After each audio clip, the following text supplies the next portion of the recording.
Venerable Chini and I just returned from being away about 10, 11 days. And we were at Land of Medicine Buddha by Vajrapani, where I gave some talks. And then we went to the 20th annual Western Buddhist Monastics gathering. And each year it's held at a different monastery. This year it was at Thich Nhat Hanh's monastery called Deer Park in Escondido, California. So 4 of us were there, Venerable Chuni and Yeshe and Semke and me. And there was us and 34 other people, so about 38 of us all together, and plus the rest of the Deer Park community. And it was a really lovely gathering this year. A lot of dialogue. Some years we have a couple of people who dominate the discussion. This year those people weren't there, and so there was much more dialogue, I felt. Did you feel that way? Yeah? Yeah? Okay. And there was, but the panels, the people on the panels spoke long. You know, the thing is, with all of us monastics, we're used to being in the front of the room giving a talk. So as soon as you give us the microphone, it's hard to get us to be quiet. Yeah. So it's a skill to, develop the ability to say something succinctly, so that other people have a chance to speak. But it was a very good discussion. The first panel was about translation and about writing Dharma books in English, and so finding suitable translation terms and, translation theories. Do you do it,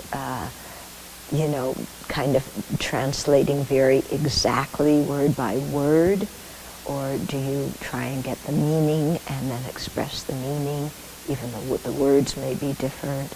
So there's a lot of different philosophies about doing translation work, and a lot of different results that come out of it too. Okay, and then the second group in the afternoon, Bhikkhu Bodhi did a presentation, and then we discussed what he called secular Buddhism and traditional Buddhism. Okay, and he prefaced it saying that most people aren't all at one side or all at the other side, but we're all somewhere along the spectrum. He very politely called it secular Buddhism. I called it Dharma light. Yeah, but it isn't. If Dharma light seems disrespectful, my concern is when you don't. First of all, I have to preface it. Everybody there thinks it's wonderful to get Buddhist teachings such as mindfulness, compassion, things like that out in the public awareness, and people use it for pain control management. They use it for various psychological issues, They were even saying soldiers are using it now, and financial marketing people, and so if it's something that helps people, fantastic. I think so that I don't call Dharma light. That I say fine to teach. Just say it's derived from Buddhism, but don't present that as a Buddhist path. The thing is, when you present as a Buddhist path something that doesn't have all the elements of a Buddhist path, that's, I think, when you run into difficulty, or when we start changing things, because of our own, what feels good to us. So Bhikkhu Bodhi presented, he had a very nice sheet. Maybe I'm thinking I should do more of a discussion about this and bring his sheet in, because he wrote out, kind of, how the traditional approach is, how the secular approach is. So maybe I'll do that, in the next few days, rather than go into it in depth right now. But it was quite an interesting discussion, because it will really influence how Buddhism goes forward in this country. And in the process of doing that, we discovered a few more areas that he needed to bring in to do the comparing. Yeah. Then the next morning we talked about ordination and training, and we had people from different monasteries and traditions there. And it was very interesting to see how things are being adapted to the West, and when things are being changed to adapt to America or the West, and when things are being changed to go back to the original Vinaya or the original sutras. Because things are getting changed both ways. It's interesting, in Tibetan culture, when they talk about reform, they mean going back to what used to be. In the West, we usually think of reform as going forward and adapting to the culture.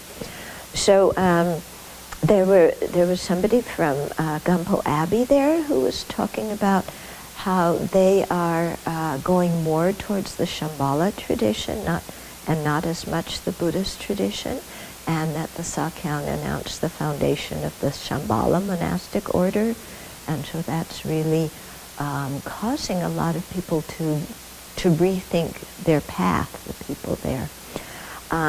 Then I spoke about what we're doing here.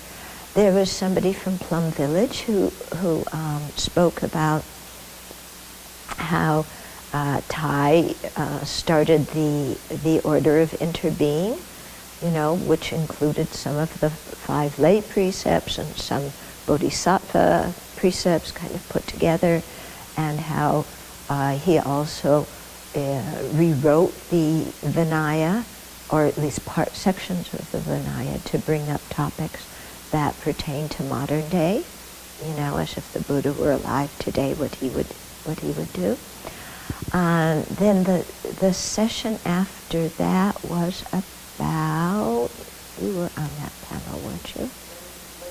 Yeah, lay and monastic relationships, yes. So that again was quite interesting. How we relate to each other. What are friendships like with lay people? Do we have the same kind of friendships that we had before?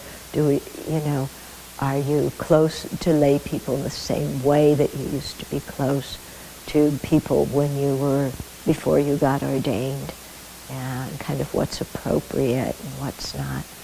So that was quite interesting. Then the Thursday morning, there was a walk in town organized by Buddhist Global Relief, which is a wonderful Buddhist charity organization that is working to counteract hunger in the world.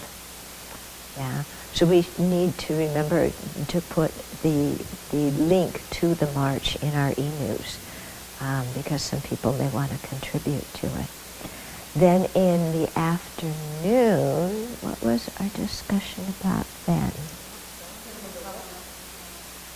Yeah, but it was part of the teaching, right? Yeah, teaching in the West, and that was interesting too, because some people were expressing their shyness in teaching. There was a very interesting question at the end. One of the young nuns from Deer Park, was talking about her shyness and her difficulties and asked for suggestions. And a number of people came up with very good suggestions.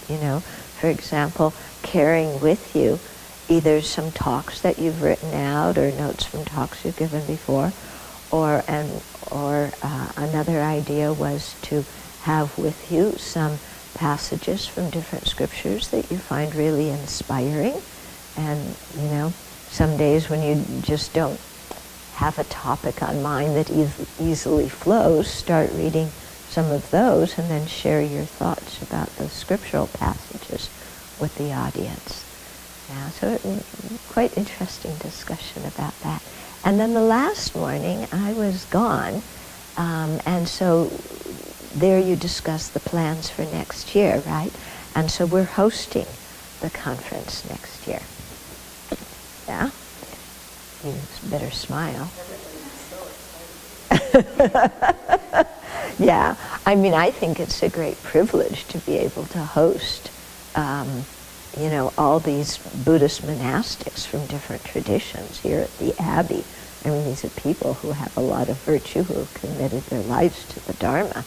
So to be able to host them and offer food and accommodation and something, we create a lot of merit by doing that. It was also very helpful to be part of the Deer Park community in one way or another, because they have the mindfulness bell. When the bell rings, then you stop whatever you're doing and you come back to your breath.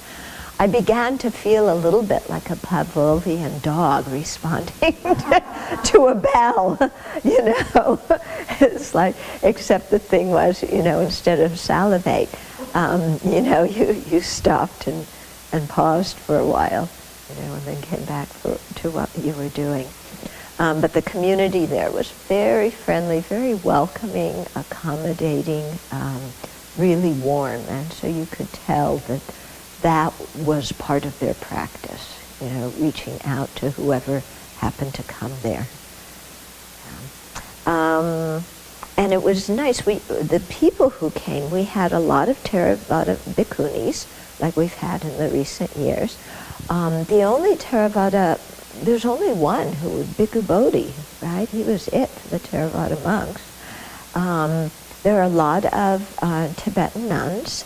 We did the posada in the evening with the bhikshunis, and the shamanerikas gave their confession and came in for a short while, and we did the posada, which I think was very nice for many of them because they hadn't done it in a while, or some maybe not at all. I'm not even sure.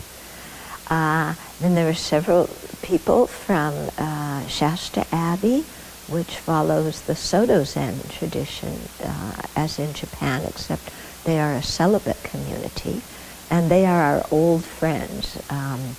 When starting the Abbey, they were one of the groups that I talked with a lot about how to set up a community and what to do. But very, very nice group of people, and I find it very important, in the West, that people from different traditions and different ages and different stages in their monastic life meet together, because there's a lot we can learn from each other. In ancient times, all the traditions were separate. There wasn't the transportation to come and meet to each other.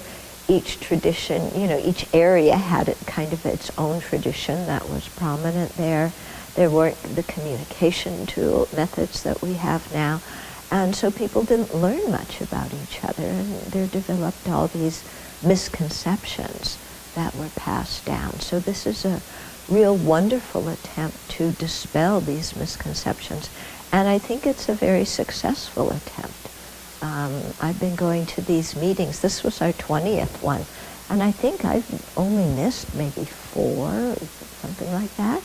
So I've really gotten to know these people well, and you learn about how they practice. We talk about Vinaya issues. We talk about practice issues. We talk about community issues and how we handle things. So really very, very useful, and some good friendships evolving. Yeah. And so it's nice, when you have a certain problem and you need to consult some other elders, then there's this network of Buddhist elders, from different monasteries and traditions that you can consult with and see how they're doing things, how they handle things. So very useful. One of the things that impressed me was this is the first year we've, in the Western Buddhist monastic community, we lost 3 of our monastics in the past year and a half. Ayadipa from the Theravada tradition, Venerable Chukyi from the Tibetan tradition, and Reverend Althea from the Soto Zen tradition. They passed away recently from numbers of illnesses and such, some of them quite sudden. And all of them had their Sangha sisters and brothers with them when they died. And so the monastics who were with them were able to share the last few days and to see that practice was so important, and for those that were dying to really see that their Dharma sisters and brothers were present there for them, and that it appeared that they all had quite peaceful transitions, and that the folks who were with them to the very end felt it as a great gift for their practice to be able to accompany them through that process. So it was really lovely to see that the Sangha is so important when the passing of a Sangha member happens, that they're together.